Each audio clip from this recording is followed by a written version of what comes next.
You think you lack willpower. The truth is, you lack a system. Every morning you wake up with the same intention. Every evening you go to bed with the same regret. Not because you are weak, not because you are broken, because you are playing a game that was never designed to be won with motivation. Motivation is a feeling. Discipline is a structure. And structure does not ask how you feel. It asks what you are going to do. I burnt out at 35 because I believed willpower was the answer. I was wrong. The answer was architecture. And in the next 90 minutes, I am going to show you exactly how to build it. Chapter 1. The Motivation Myth. There is a lie you have been told since you were a child. The lie sounds like this: when you feel ready, you will act. When the mood strikes, you will move. When inspiration arrives, you will finally begin. So you wait. You wait for Monday. You wait for the first of the month. You wait for the new year. You wait for the version of yourself who feels like doing the hard thing. That version never arrives. And while you wait, your life quietly reshapes itself around the shape of your waiting. I want to tell you something that took me 20 years to understand. Motivation is not the fuel. Motivation is the exhaust. It is what comes out the back of the engine after action has already begun, not before. This is where most people stop. They stand in front of the car waiting for smoke to appear, and they wonder why they are still cold. There is a researcher at Stanford named B.J. Fogg. He spent decades studying behavior. He built something called the Fogg behavior model. In that model, behavior happens when three things meet at the same moment: motivation, ability, and a prompt. Most people obsess over the first one. Fogg proved that the first one is the least reliable. Motivation swings like weather. Some days it is bright, some days it is gone.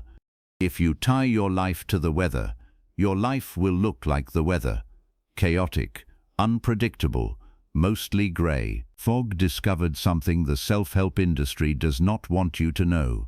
When you shrink the behavior small enough, you do not need motivation at all, not one drop.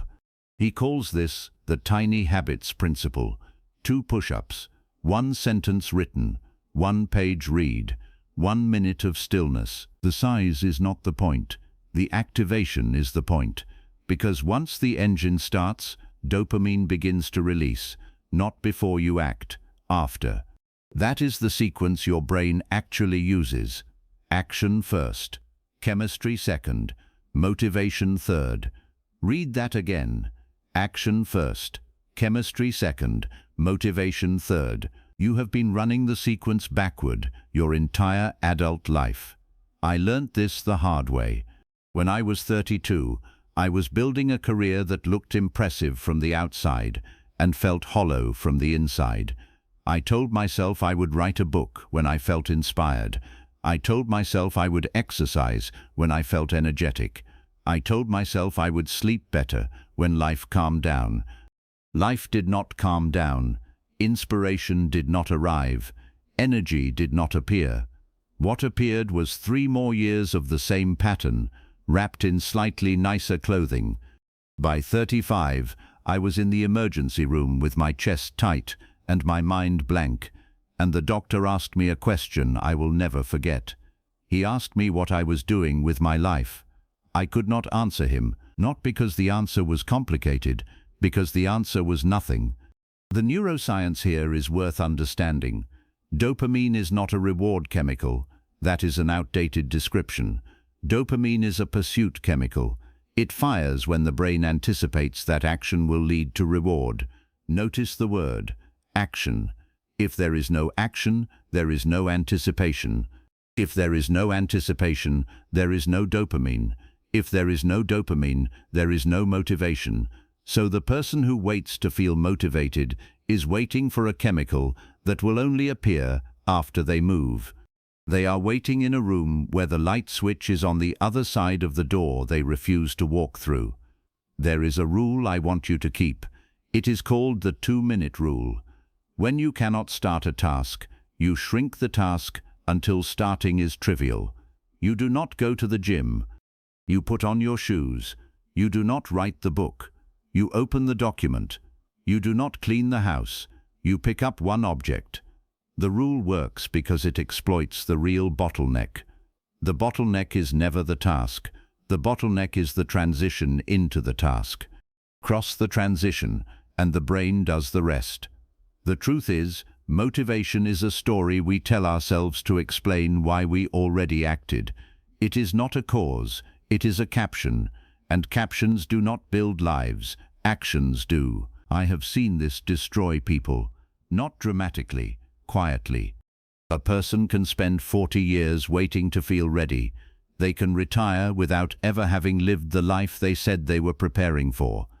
The tragedy is not that they lacked talent. The tragedy is that they trusted a feeling instead of a structure. They kept checking the weather when they should have been building the house. You are going to feel resistance when you begin to act before you feel ready. That resistance is not a signal to stop. It is a signal that you are finally doing what discipline actually requires. Motivation will show up later, sometimes minutes later, sometimes days later. It always shows up after, never before. Trust the sequence, and once you understand that motivation is a byproduct, not a prerequisite, you begin to see that the real problem was never inside you. The real problem was that no one ever taught you how to build the outside. Chapter 2. The System. Discipline is not a personality trait. It is not a gift some people are born with. It is not a moral quality that separates the strong from the weak. Discipline is architecture. It is the deliberate construction of an environment that makes the right action easier than the wrong action. If you do not understand this, you will spend your entire life fighting your own brain, and your brain will win every time. There is a researcher named Daniel Kahneman who won the Nobel Prize in Economics for work on how humans actually make decisions. In his book, Thinking Fast and Slow, he describes two systems inside the mind. System 1 is fast, automatic, emotional. System 2 is slow, deliberate, effortful. Most people believe discipline is a System 2 activity. They believe it is the constant application of conscious willpower against unconscious desire. Kahneman's research suggests something else. System 2 gets tired. Willpower depletes. Decision fatigue is real.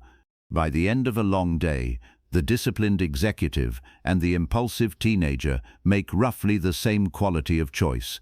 Not because the executive is weak, because the machinery is human. So if willpower depletes, what does not deplete? Environment. Environment does not get tired.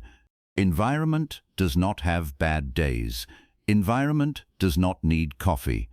Environment simply sits there, quietly shaping every choice you make, whether you notice it or not. James Clear tells a story about redesigning his apartment. He wanted to read more, so he put a book on every chair he regularly sat in. He wanted to eat healthier, so he moved fruit to the counter and put cookies in a cupboard he had to reach for. He wanted to watch less television, so he unplugged the television and put the remote in a different room. Small changes, almost trivial, but within months his behavior transformed. Not because his willpower increased, because his friction map changed. There is something called the 20-second rule. Sean Aker discovered that if you add just 20 seconds of friction to a bad habit, the frequency of that habit drops dramatically. And if you subtract 20 seconds of friction from a good habit, the frequency of that habit rises dramatically. 20 seconds. That is the entire distance between the person you are and the person you want to be. Not a mountain, a hallway. The Navy SEALs understand this at a level most civilians never reach. When you watch documentaries about their training, you see the punishment, the cold water, the sleep deprivation, the physical extremes. What you do not see is the architecture underneath.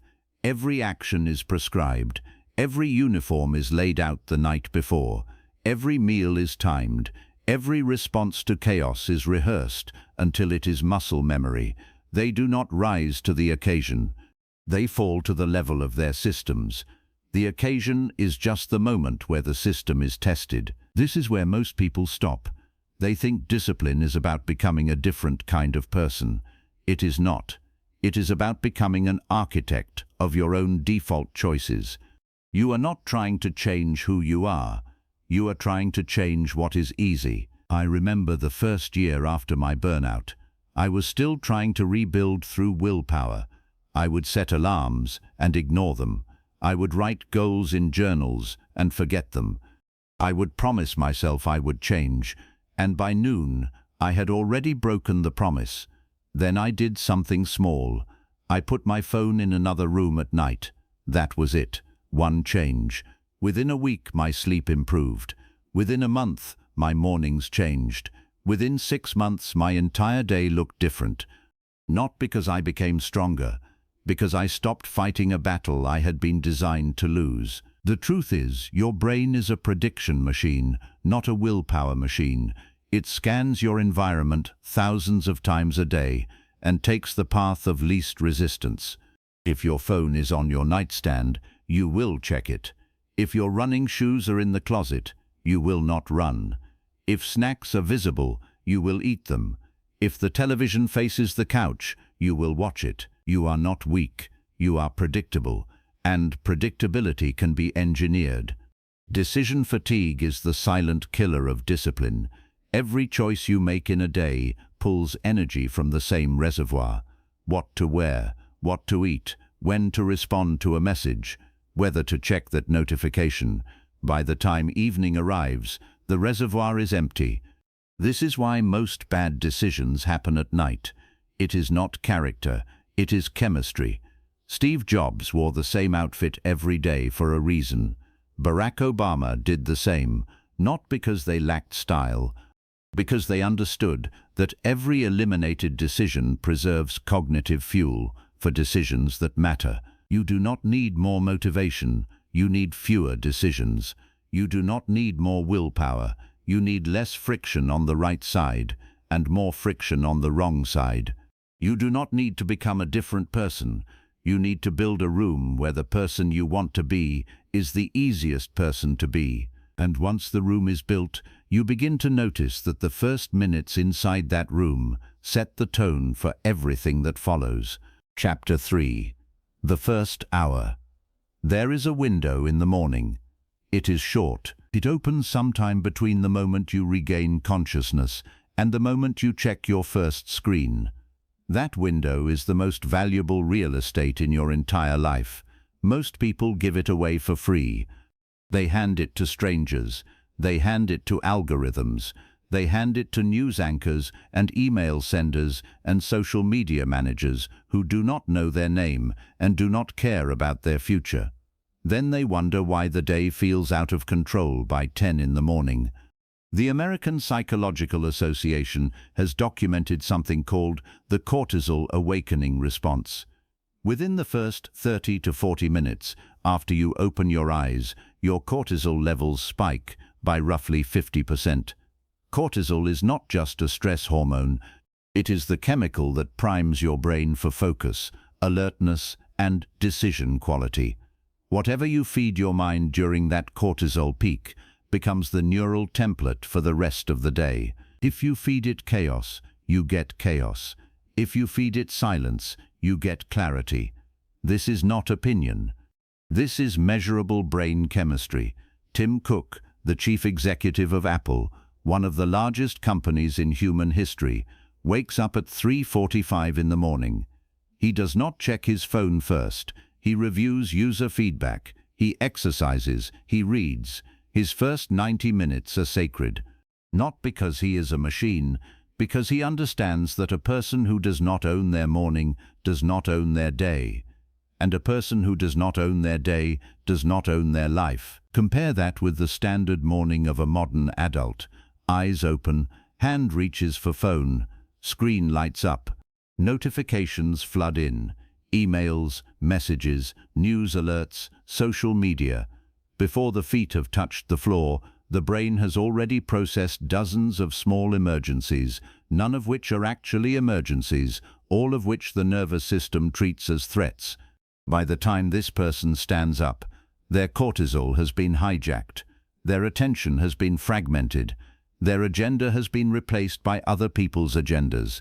They are already behind, and it is not even 6:30. I learnt this the hard way. In my corporate years, I slept with my phone on my pillow. I told myself it was in case of emergencies. There were no emergencies. What there was a slot machine that I checked 40 times before breakfast.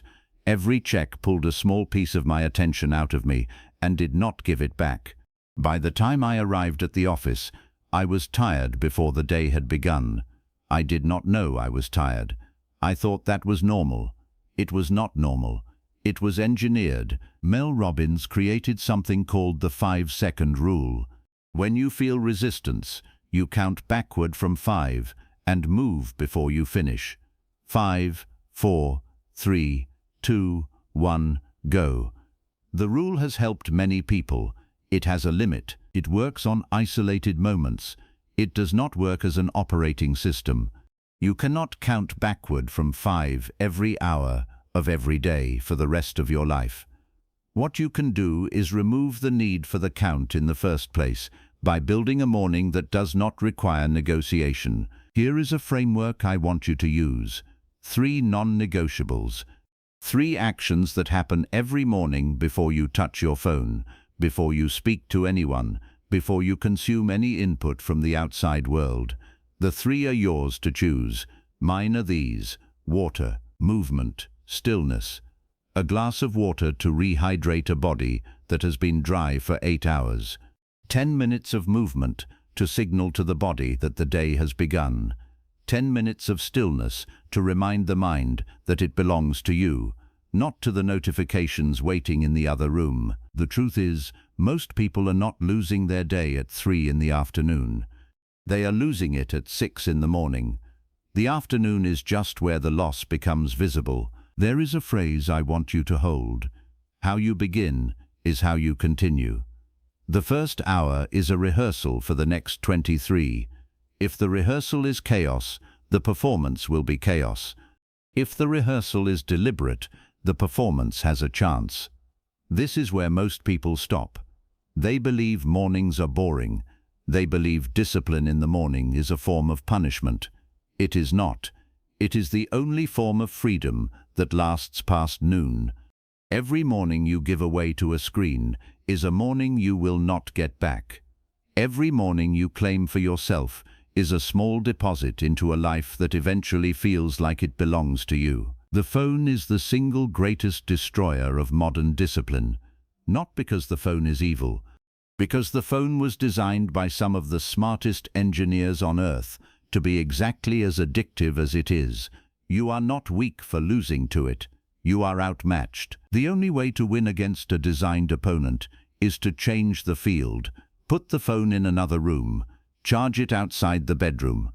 Buy a cheap alarm clock. These are not small changes. These are structural rearrangements of your entire day. And once the day begins on your terms, you will notice that something ugly still remains. There is still one thing on your list that you do not want to do. And what you do with that one thing decides everything. Chapter 4. The hard thing first. Every day has one thing on it that you do not want to do. You know exactly what it is. It is the task you have been avoiding for a week. It is the phone call you keep pushing to tomorrow. It is the workout that scares you. It is the conversation you have rehearsed in your head 50 times but never actually had. That one thing. It sits at the top of your day like a stone in your shoe, and most people spend the entire day walking around it. Mark Twain is credited with a line that has survived a century because it is true. If it is your job to eat a frog, it is best to do it first thing in the morning. And if it is your job to eat 2 frogs, it is best to eat the bigger one first. The line is folksy, but the psychology is precise. There is something called the primacy effect. What you do first shapes the entire day that follows. If you do the hard thing first, everything else feels lighter. If you do the easy thing first, the hard thing grows larger every hour you delay it. David Goggins is a former Navy SEAL who once ran 205 miles in 39 hours. He calls his method callousing the mind. The idea is simple. The mind, like the skin, becomes tougher when it is subjected to controlled friction. If you avoid all discomfort, the mind stays soft. If you subject it to regular voluntary discomfort, the mind builds a callus. That callus is what allows you to do hard things later without collapsing. Goggins did not become extreme by accident. He became extreme by choosing the hard thing first, every single day, for decades, until the hard thing stopped being extreme. The Eisenhower matrix is a simple framework. You draw a square and divide it into 4 quadrants: urgent and important. Important, but not urgent. Urgent, but not important. Neither urgent nor important.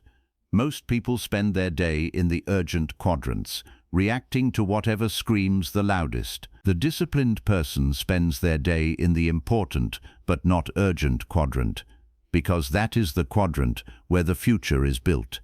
Exercise, deep work, difficult conversations, long-term planning. These things never scream, they whisper, and whispers get drowned out unless you protect the first hours of the day for them. I remember a season of my rebuilding when I resisted this idea. I told myself that I worked better in the afternoon. I told myself that mornings were for warm-up. I told myself that the hard thing could wait until I felt ready. What I actually did was avoid the hard thing until the day was almost over. Then I went to bed with the same regret I had carried the night before. Multiply that by a year, and you have wasted a year. Multiply that by 10, and you have wasted a decade. The psychological cost of procrastination is worse than the task itself. Studies from the University of Sheffield have shown that chronic procrastinators experience higher levels of anxiety, depression, and physical illness than non-procrastinators. The task you are avoiding is not just sitting on your calendar, it is sitting on your nervous system. It is taxing you every hour that you refuse to face it.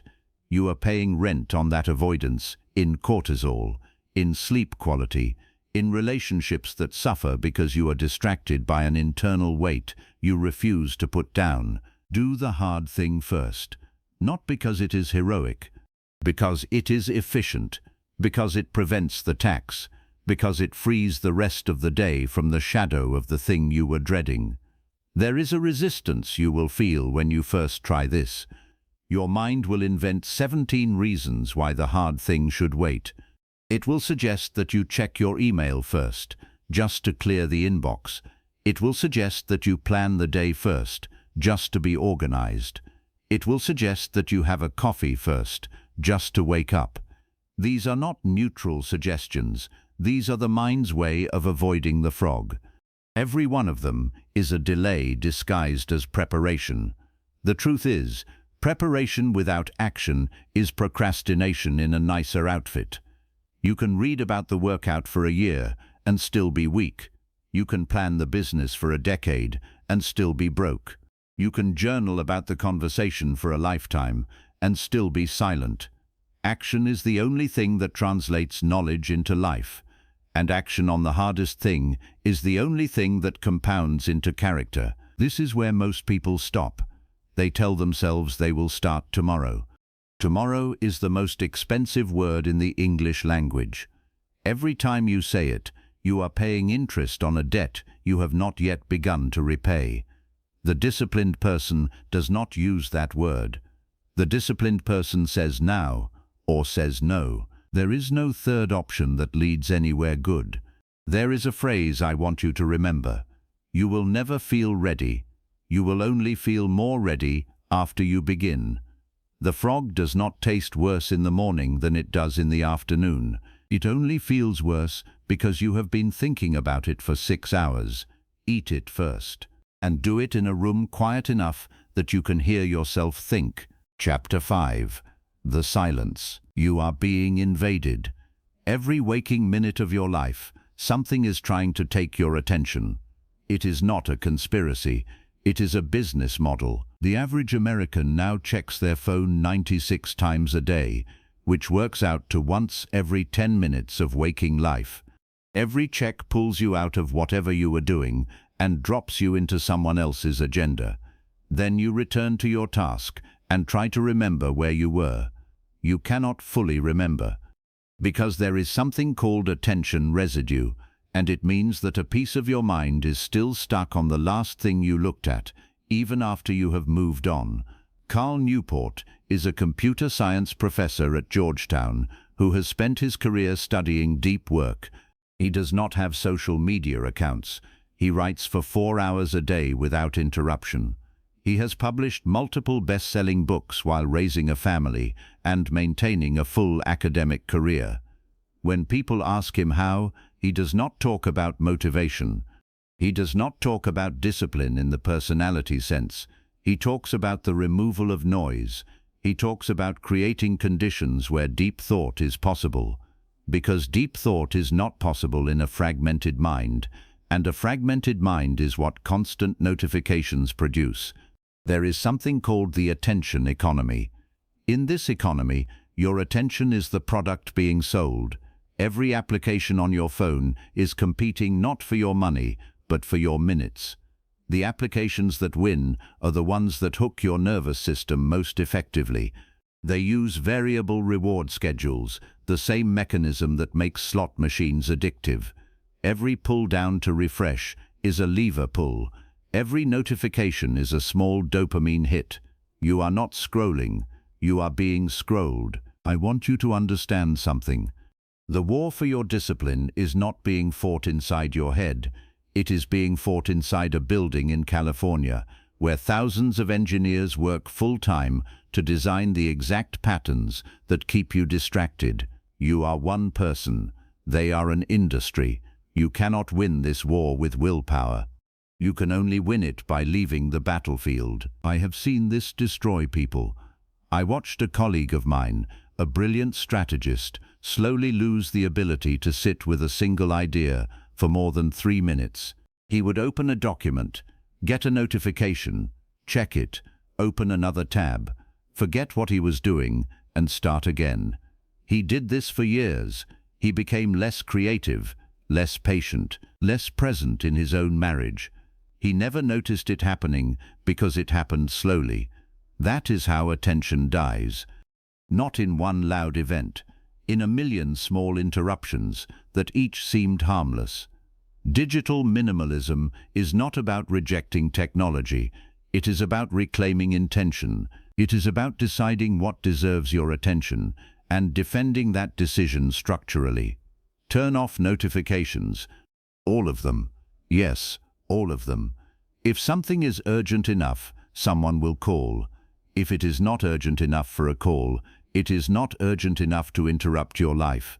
Delete applications you do not consciously choose to open. Put your phone in grayscale so the colors stop pulling your eyes. Create physical distance between yourself and your devices during deep work. The truth is, most of what you consume in a day does not deserve to be consumed. You have been trained to fear silence. You have been trained to fill every empty moment with input. Waiting in line, you scroll. Eating alone, you scroll. Sitting on the toilet, you scroll. The moment you feel any discomfort, you reach for the device that promises to soothe you. And in that soothing, you lose something. You lose the capacity to be with yourself. You lose the ability to think without input. You lose the space where original ideas are born, because original ideas are not born in noise. They are born in silence. Silence is not empty. Silence is fertile. The best ideas of your life will not come to you while you are scrolling. They will come to you while you are walking, or showering, or staring out a window doing nothing. Boredom is not the enemy of creativity. Boredom is the doorway to creativity. And a generation raised on infinite scroll has forgotten what boredom feels like. which is why so many people feel creatively dead by the time they are 30. This is where most people stop. They believe silence is boring. They believe removing input will make them fall behind. The opposite is true. The people who are ahead are the people who consume less and think more. The people who are behind are the people who consume constantly and think rarely. You cannot binge your way to wisdom. You cannot scroll your way to strength. There is a practice I want you to try.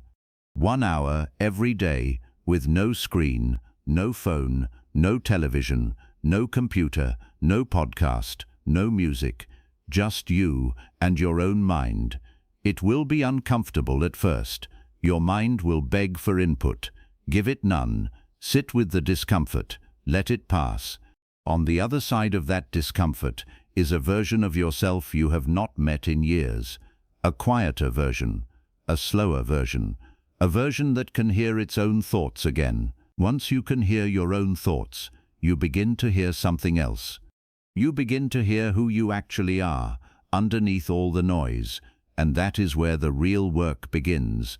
Chapter 6. The Identity. There is a sentence that has been quietly repeated in behavioral psychology for the last decade. You do not rise to the level of your goals. You fall to the level of your systems. It sounds like a clever line. It is actually a diagnosis. A goal is a wish about the future. A system is a description of the present. The gap between the two is where most lives are lost. James Clear, the author of Atomic Habits, spent years studying why some people succeed at change and most do not. His conclusion is uncomfortable. The problem is not that people set the wrong goals. The problem is that they focus on goals at all, because a goal is an outcome, and outcomes are downstream of identity. If you do not change who you believe you are, you will not sustain any behavior that contradicts that belief. You will sabotage yourself back into your old identity every time. Consider two people who want to quit smoking. Someone offers each of them a cigarette. The first person says, "No thanks, I am trying to quit." The second person says, "No thanks, I am not a smoker." The words are almost identical. The internal reality is not. The first person is still a smoker who is trying to change behavior. The second person has already changed the identity, and the behavior is following. Within a year, the second person will almost certainly still be a non-smoker. The first person will almost certainly have relapsed. This is not motivational language. This is behavioral science. Every action you take is a vote for a certain type of person. Every time you exercise, you vote for the identity of someone who exercises. Every time you write, you vote for the identity of someone who writes. Every time you keep your word to yourself, you vote for the identity of someone who keeps their word. The votes accumulate. Eventually the identity solidifies, and once the identity solidifies, the behavior stops requiring effort. It becomes who you are. James Clear himself did not begin as a habits expert. He was a college baseball player who took a bat to the face in an accident that nearly killed him. During his long recovery, he could not train the way he used to. He could not push through with intensity. So he built a life around consistency instead. Small habits, daily proofs, sleep at the same time, study at the same time, write at the same time. He did not become successful because of one massive breakthrough. He became successful because he cast tens of thousands of small votes for a new identity over years until that identity became undeniable, even to him. The truth is, most people are trying to change behavior without changing belief. They want the results of a disciplined person without becoming a disciplined person. They want the body of an athlete without adopting the identity of an athlete. They want the bank account of a wealthy person without adopting the identity of someone who thinks in decades. And so their behavior lasts 3 weeks, then collapses, because behavior that contradicts identity is not sustainable. I remember when I began to rebuild after my burnout, I did not tell myself I was going to work out 3 times a week. I told myself I was becoming the kind of person who trains. I did not tell myself I was going to read more. I told myself I was becoming a reader. I did not tell myself I was going to save money.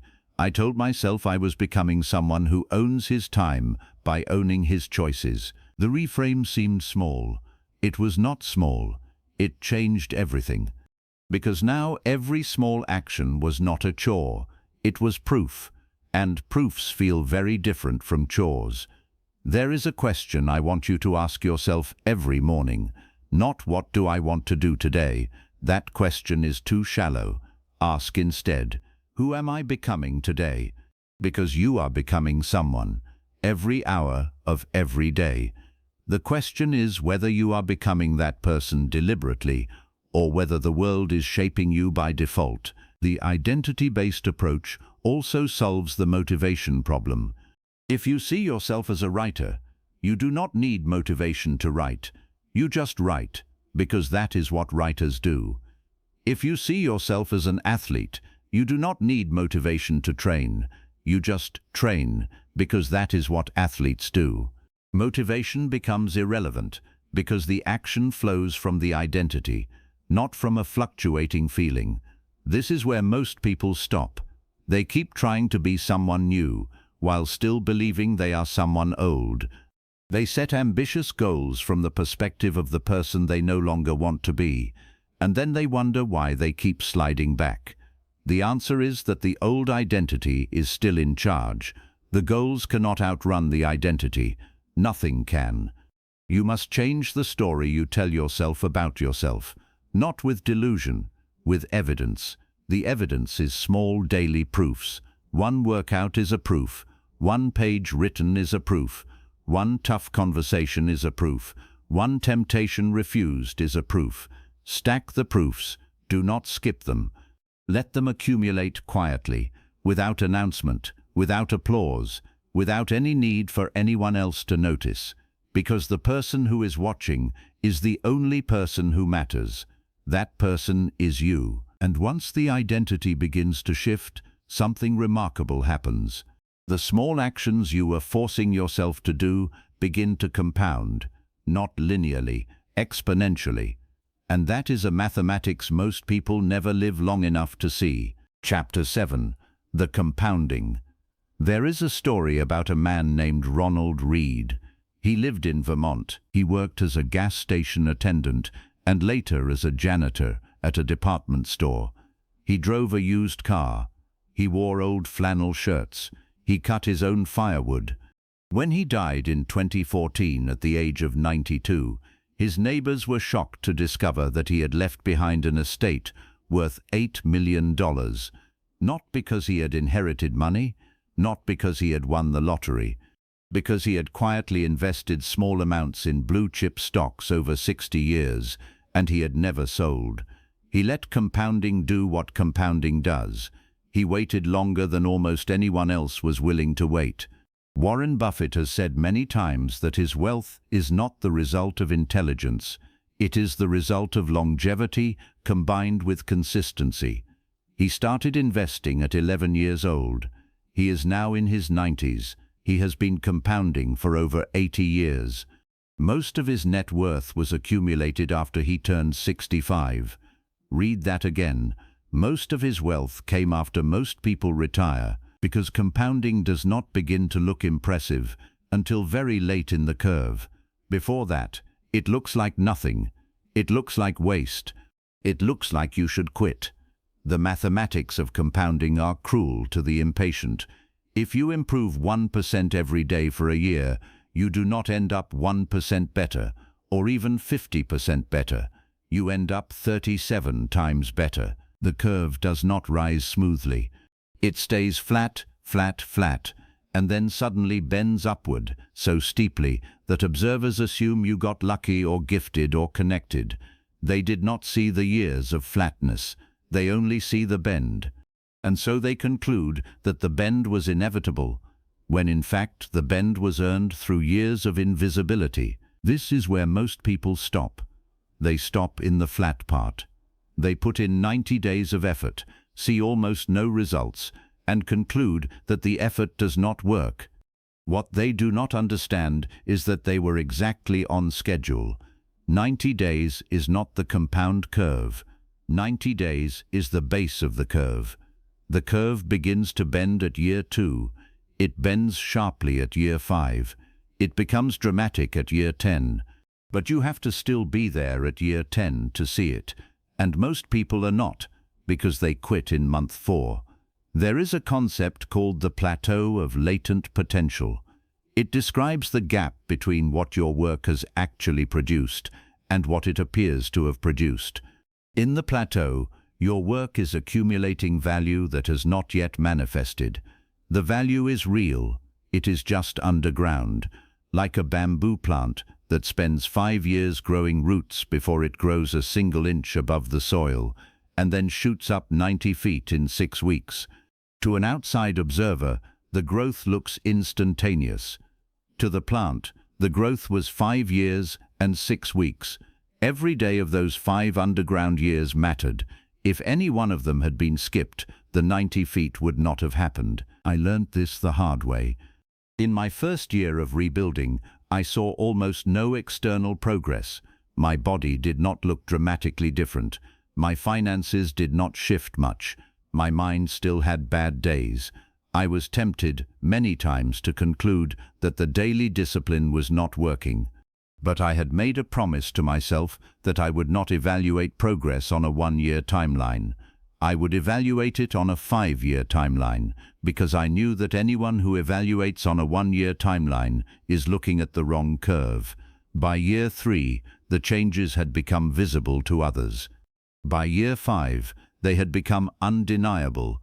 By year 7, people were asking me how I had transformed my life so quickly. I had not transformed quickly. I had transformed patiently. There is a difference, and it is the difference between fantasy and truth. The truth is, consistency beats intensity. Always. A person who trains for 30 minutes 4 times a week for 10 years will be in dramatically better shape than a person who trains for 3 hours a day for 6 months and then quits. A person who saves $200 a month for 40 years will retire wealthier than a person who saves $5,000 a month for 2 years and then stops. A person who writes 1 page a day for a decade will produce more meaningful work than a person who writes for 12 hours in a burst of inspiration and then does not write again. Intensity is emotional. Consistency is structural. Intensity is a mood. Consistency is an identity. Intensity impresses observers in the short term. Consistency changes reality in the long term. And most people would rather be impressive today than transformed in a decade. That is why most people never see the bend of the curve. There is a question I want you to hold. If nothing changed for 1 year, would you still keep going? If the answer is no, you are not doing the work of discipline. You are doing the work of ego. The disciplined person does the thing because it is right, not because it is producing visible results yet. They trust that the results will come, and they let time do what only time can do. You are not behind, you are early. Every action you take today is a deposit into a compounding account that will not pay out for years. That is not a reason to stop. It is a reason to start today. Keep depositing tomorrow and stop checking the balance so often, because the checking is what makes people quit. If Ronald Read had checked his portfolio every day, he might have panicked and sold during any of the dozens of market crashes he lived through. He did not. He compounded, and in the end, the janitor died richer than most executives. But compounding requires one thing that most people cannot deliver. It requires that you keep showing up even after you have failed, and you will fail, often. And what you do with that failure is the most important variable in the entire equation. Chapter 8. The Failure. You are going to fail. Not once, not twice, repeatedly. You are going to break the streak. You are going to skip the workout. You are going to eat the thing you said you would not eat. You are going to check the phone in the morning, even though you promised yourself you would not. This is not a possibility. This is a certainty. And the entire question of your discipline hinges not on whether you fail, but on what you do in the 24 hours after you fail. There is a rule I want you to burn into your memory. Never miss twice. Missing once is human. Missing twice is the beginning of a pattern. Missing 3 times is the pattern itself. The disciplined person is not the person who never falls. The disciplined person is the person who gets up faster than anyone else. Recovery speed, not perfection, is the actual metric. Angela Duckworth is a psychologist at the University of Pennsylvania who spent years studying what predicts long-term success across wildly different fields. Cadets at West Point, spelling bee champions, corporate salespeople, teachers in tough schools. She found that raw talent was almost useless as a predictor. Intelligence mattered less than expected. What mattered most was something she called grit, which she defined as the combination of passion and perseverance over long periods. And within grit, the single most important subtrait was the ability to recover from setbacks without abandoning the long-term goal. The people who succeeded did not fail less, they failed more, actually, because they attempted more. What they did differently was treat failure as information, not identity. When something went wrong, they asked what happened. They did not ask what is wrong with me. Those are 2 very different questions, and they lead to 2 very different lives. Michael Jordan was cut from his high school varsity basketball team as a sophomore. He went home and cried. Then he did something most people do not do. He used the failure. He treated the rejection as data about what he needed to improve. He practiced obsessively. The next year he made the team. A decade later, he was widely considered the best basketball player alive. He was not the most naturally gifted athlete of his generation. He was the most obsessive learner from his own failures. He once said that he had missed more than 9,000 shots in his career, lost almost 300 games, and been trusted to take the game-winning shot 26 times and missed. He said he had failed over and over again in his life, and that was why he succeeded. The truth is, most people confuse a lapse with a relapse. A lapse is a single incident. A relapse is a return to the pattern. If you eat one bad meal, that is a lapse. If you decide the day is ruined and eat badly for the rest of the week, that is a relapse. The lapse was neutral. The relapse was chosen, and the choice was made in a specific moment, when you told yourself a specific story. The story sounded like this: "Since I already broke the rule no longer applies today." This is the most expensive story in the discipline world. It is the story that turns a stumble into a collapse. All or nothing thinking is the enemy of long-term change. If you can only be perfect or nothing, you will end up being nothing, because perfection is not sustainable. The disciplined person aims for something else. They aim for 80% consistency over decades. They accept that they will miss 20% of the time. They do not spiral when they miss. They simply return. Missing is not the failure. Not returning is the failure. I remember a specific morning early in my rebuilding. I had been on a streak of 6 weeks of consistent training, 6 weeks in a row. Then I got a bad flu, and I missed a week. When I recovered, I stood in my kitchen and felt the old pattern trying to reassert itself. The voice in my head said, "You have already lost the streak. You might as well take another week off. Start fresh next month." That voice sounded reasonable. It was not reasonable. It was the voice of every failed attempt I had ever made. I had heard it many times before.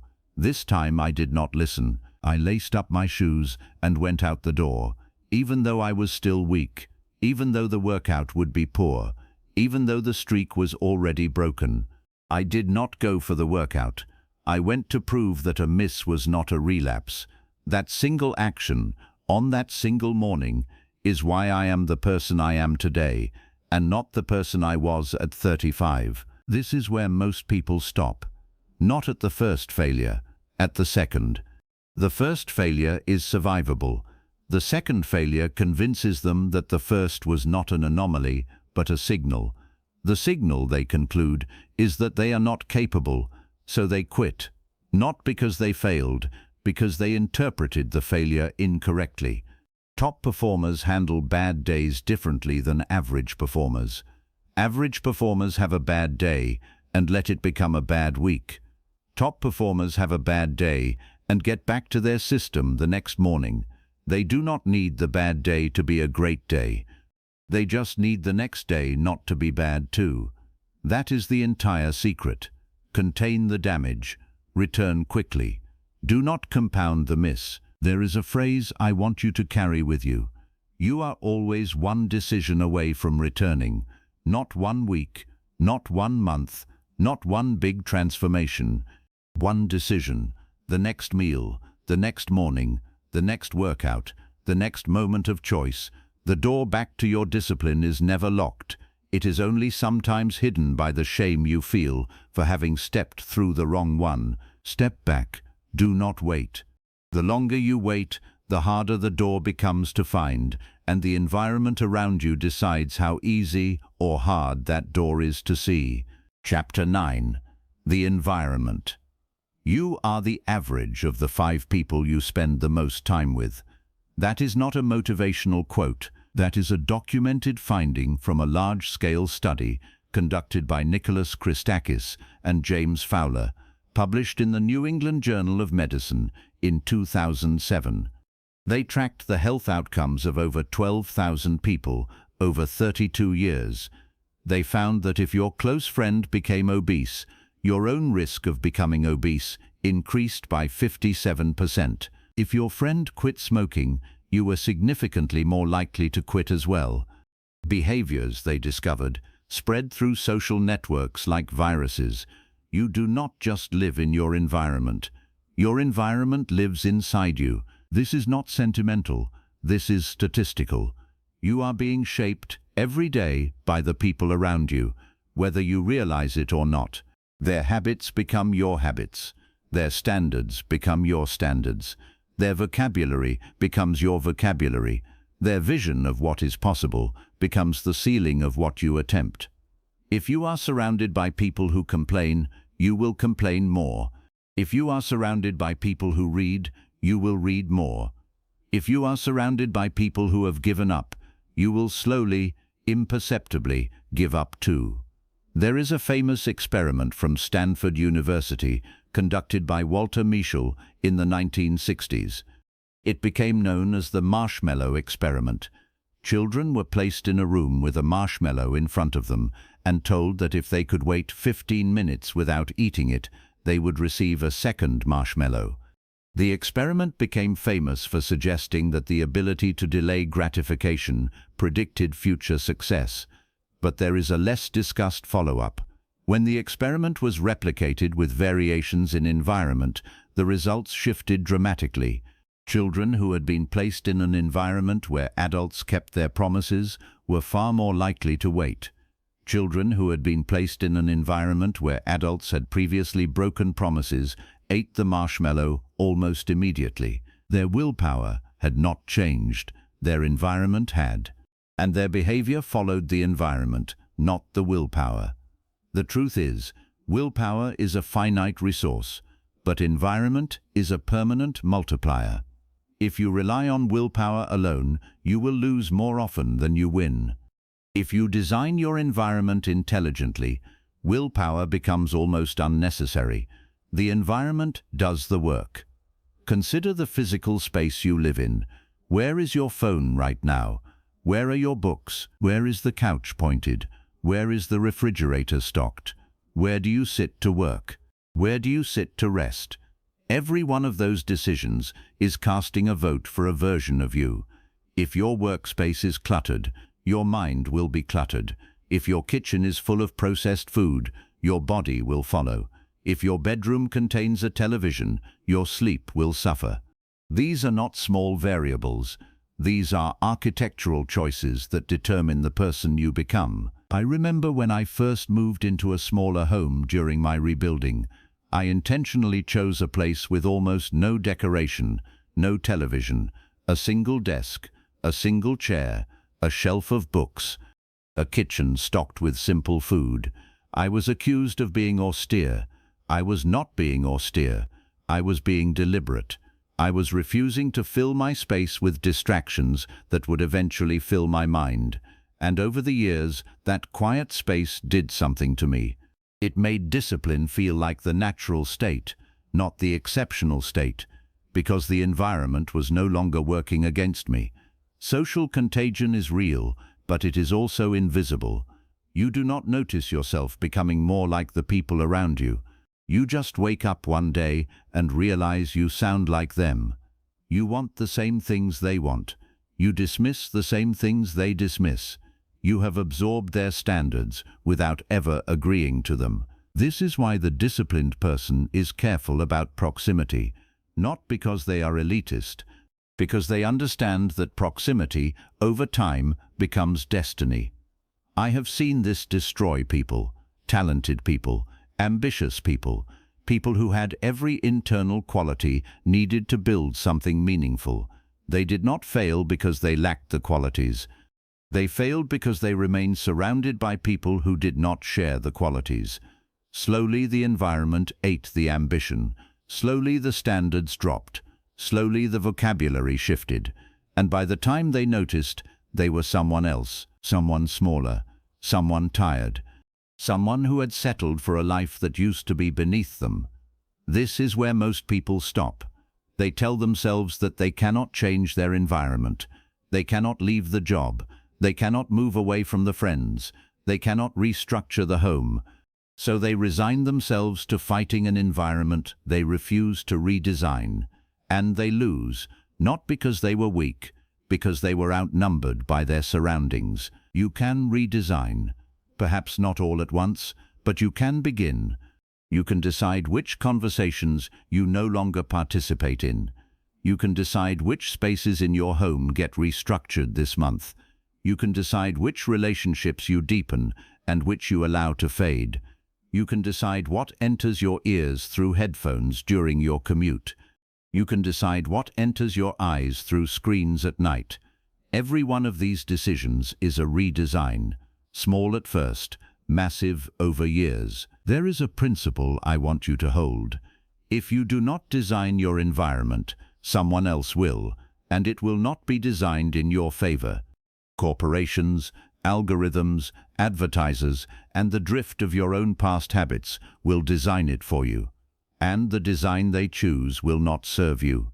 It will serve them. You are the architect, or you are the resident of someone else's architecture. There is no third option. And once you accept that responsibility, something else begins to emerge. You begin to see discipline not as a series of habits, but as something larger, a stance, a standard, a code. Chapter 10. The Code. There is a difference between a habit and a code. A habit is something you do. A code is something you live by. A habit can be broken by a bad week. A code cannot be broken without you becoming someone else. Habits are useful. Codes are transformative. And at some point in your development, you must graduate from managing habits to living by a code.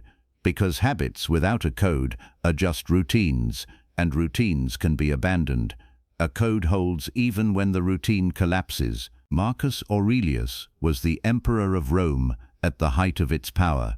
He commanded armies, he governed millions, he lived through plague, war, betrayal, and personal loss. And in the middle of all of that, at night, in his tent on military campaigns along the frozen borders of the empire, he wrote a private journal to himself. He never intended for anyone else to read it. It was a set of reminders, instructions for how to be a person of character when the world around him was in constant chaos.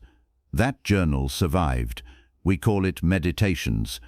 It has been read for almost 2,000 years, and it is still one of the most quoted texts in Western thought. because what he wrote was not about being an emperor. It was about being human. The Stoics had a concept called prohairesis. It is often translated as moral choice or the faculty of choice. It refers to the part of you that decides how to respond to whatever happens. You cannot control what happens to you. You cannot control the economy, the weather, the actions of other people, the passage of time, or the way your body ages. What you can control is your response. Prohairesis is the location of your freedom, and the Stoics believed that everything worth building in a human life begins there. A code is a commitment made at the level of prohairesis, not at the level of preference. A preference is something you would like to do. A code is something you will do, regardless of whether you feel like it.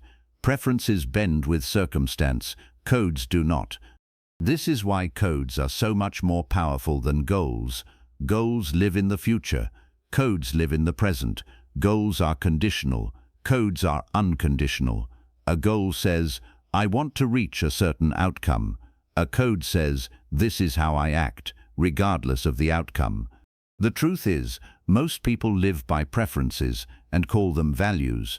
A person says they value health, but they eat whatever is easiest. They say they value honesty, but they lie when it is convenient.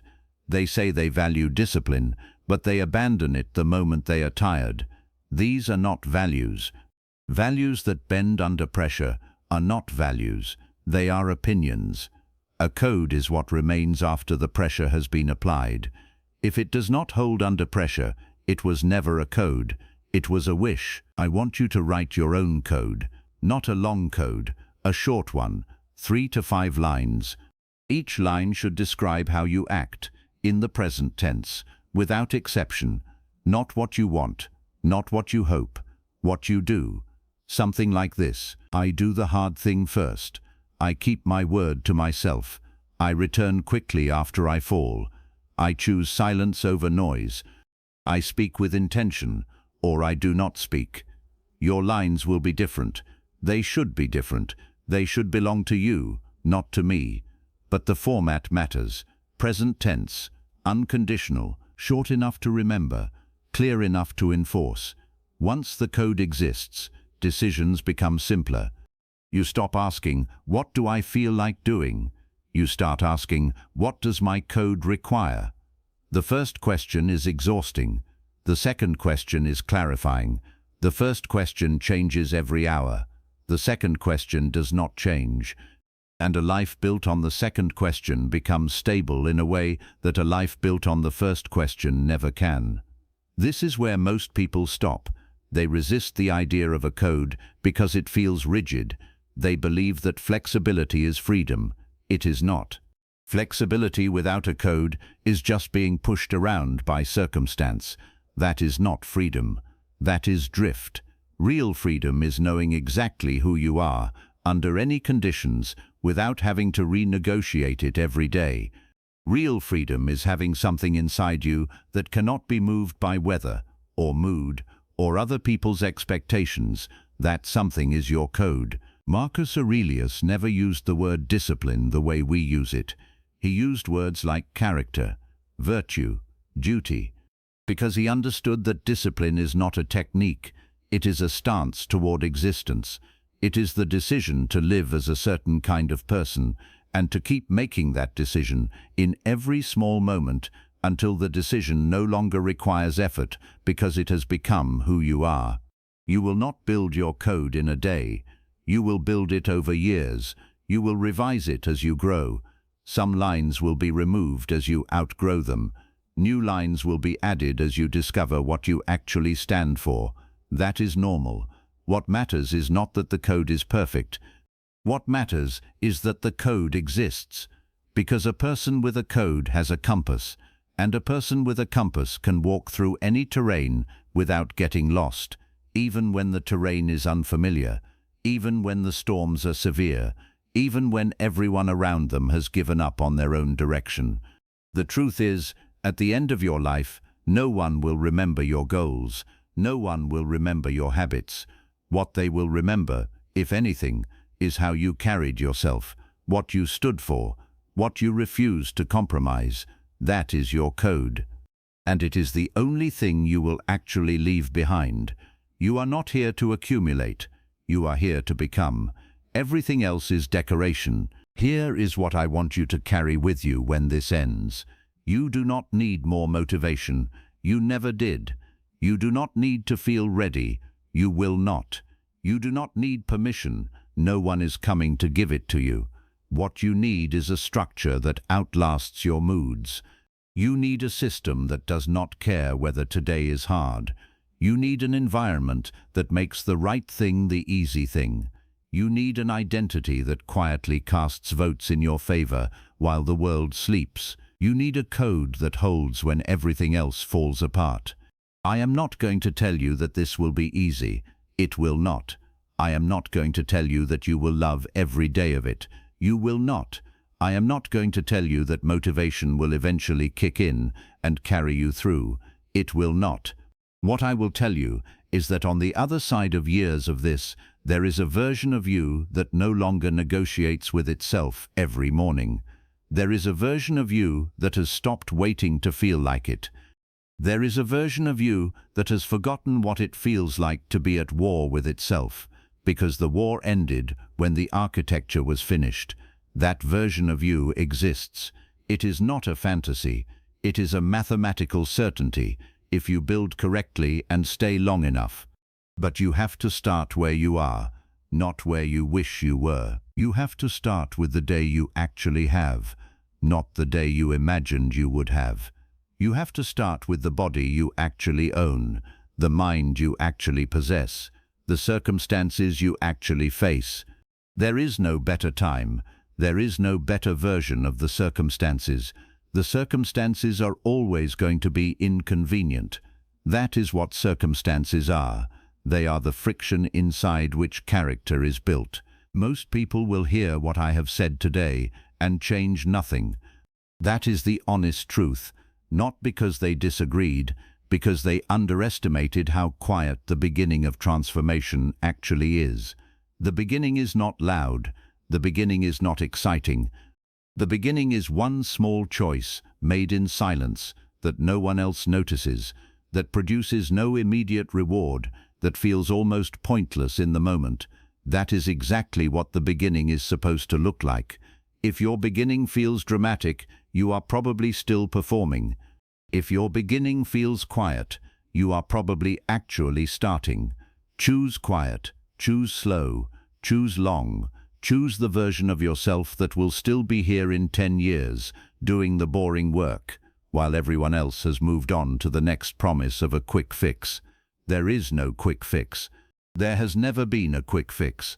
There will never be a quick fix. There is only architecture applied daily, over decades, without applause, without fanfare, without anyone else noticing, until one day someone looks at your life and asks how you did it, and you cannot give them a simple answer, because the answer was not simple. The answer was 10,000 small choices, made in 10,000 ordinary moments, while no one was watching. That is discipline. That is the code. That is the life that is available to you, if you are willing to stop waiting for a feeling and start building a structure. The truth is, you already know what to do. You have always known. The only question is whether you will begin today, or whether you will delay one more time and add one more day to the pile of days you cannot get back. I cannot make that choice for you. No one can. But I can tell you this. The next hour of your life is going to happen whether you build inside it or not. You may as well build,